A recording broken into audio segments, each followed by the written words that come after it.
मी आज या व्हिडिओमध्ये तुम्हाला मऊ लुसलुशीत इडलीचे पीठ कसे तयार करायचे ते मी दाखवणार आहे। त्याचबरोबर त्यासाठी लागणारे तांदळाचे प्रमाण आणि उडदाच्या डाळीचं प्रमाण किती घ्यायचं तेही मी या व्हिडिओमध्ये दाखवणार आहे। तरी व्हिडिओ स्किप न करता शेवटपर्यंत बघा। तरी त्यासाठी 3 कप तांदूळ आणि 1 कप उडदाची डाळ घ्यायची। तांदूळ घेताना इंद्रायणी किंवा चिकट भात होईल असा तांदूळ घ्यायचा नाही। रेशनिंगचा तांदूळ किंवा कोलम तांदूळ घ्यायचा। ज्या तांदळाचा भात मोकळा होतो असा तांदूळ घ्यायचा आहे। हे तांदूळ अगदी व्यवस्थित धुवून घ्यायचे। 2 ते 3 वेळा स्वच्छ चोळून धुवून घ्यायचे आहेत। चांगलं खळखळून धुवायचे, त्यामुळे यातील काळं मातीचं पाणी किंवा यातील स्टार्च कमी होईल। तितकीच इडली पांढरी शुभ्र व्हायला मदत होते। माझ्या नवीन रेसिपी बघण्यासाठी तुम्ही चॅनलला सबस्क्राईब केलं नसेल तर न विसरता सबस्क्राईब करा आणि त्याचबरोबर बेल आयकॉन दाबायला पण विसरू नका।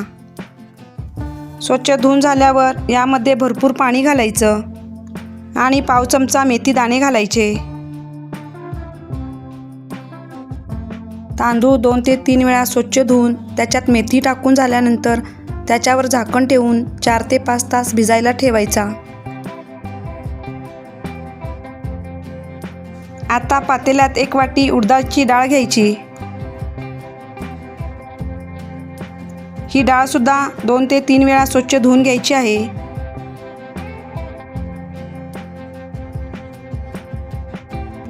आणि भरपूर पाणी घालून डाळ सुद्धा 4 ते 5 तास भिजत ठेवायची। तांदूळ आणि डाळ हे दोन्ही स्वच्छ धुत असताना त्यातील पूर्णपणे पाणी काढून टाकायचं आहे। आता हे डाळ आणि तांदूळ 4 ते 5 तास भिजून झालेला आहे।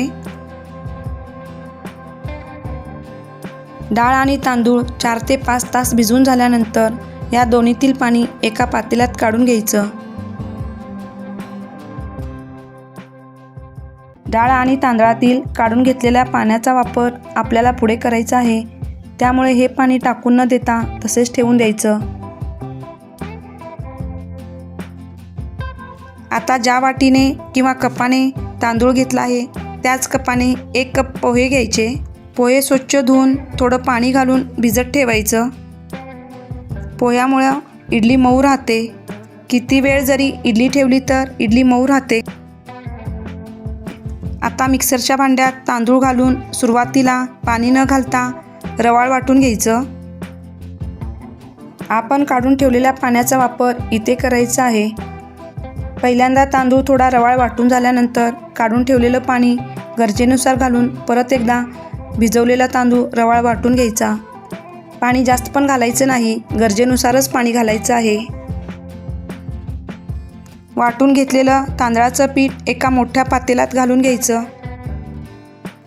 पातेलं थोडं मोठंच घ्यायचं, कारण पीठ भिजल्यावर पीठ थोडं फुगलं जातं। रवाळ असं पीठ वाटून झालेलं आहे। आता त्याच मिक्सरच्या भांड्यात डाळ घालून घ्यायची आणि आपण भिजून ठेवलेले पोहे घालून घ्यायचे। पाणी न घालता हे सुद्धा सुरुवातीला वाटून घ्यायचं। नंतर त्यामध्ये थोडं पाणी घालून एकदम बारीक वाटून घ्यायचं। उडदाची डाळ आणि पोहे बारीक वाटून झाल्यानंतर पहिला आपण वाटून घेतलेल्या तांदळाच्या पिठावरच काढून घ्यायचं। उन्हाळ्यामध्ये पीठ भिजत ठेवतानाच मीठ घाला, कारण मिठामुळे पीठ भिजण्याची प्रोसेस स्लो होते आणि आपली इडली आंबूस होत नाही। चवीनुसार मीठ घालायचं किंवा पीठ फसफसत नाही। पीठ भिजत ठेवताना जास्त पातळ करायचं नाही, थोडं घट्टच ठेवायचं। पीठ जास्त पातळ ठेवलं तर पीठ ओव्हरफ्लो होतं, त्यामुळे पीठ थोडं घट्टच ठेवायचं। आणखीन महत्त्वाची टीप म्हणजे उन्हाळ्यात डाळ तांदूळ दुपारी भिजत घालायचं आणि संध्याकाळी वाटून घ्यायचं, म्हणजे आपल्याला दुसऱ्या दिवशी सकाळी इडलीचं पीठ तयार होतं। मीठ घातल्यानंतर सर्व छान मिक्स करून झाकण ठेवून रात्रभर भिजत ठेवायचं।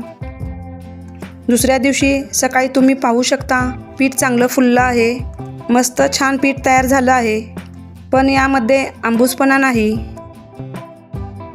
पिठाला आतपर्यंत चांगली जाळी आली आहे। हलक्या हाताने मिक्स करून घ्यायचं। व्हिडिओ बघून झाल्यानंतर व्हिडिओला लाईक करा, शेअर करा आणि न विसरता कमेंट करा. आपण यामध्ये मीठसुद्धा घातलेलं आहे. अगदी थोडं पाणी घालून पीठ थोडं सैलसर करून घ्यायचं. खूप पातळ करायचं नाही. तयार केलेलं पीठ इडली पात्रात घालून घ्यायचं. इडली चांगली फुगण्यासाठी पाणी आधीच उकळायला ठेवायचं आणि त्यामध्ये इडलीची प्लेट ठेवून घ्यायची. पहिल्या इडलीच्या वरती दुसरी प्लेट ठेवताना खालच्या होलावरती वरची इडलीची प्लेट येईल असंच ठेवून घ्यायचं.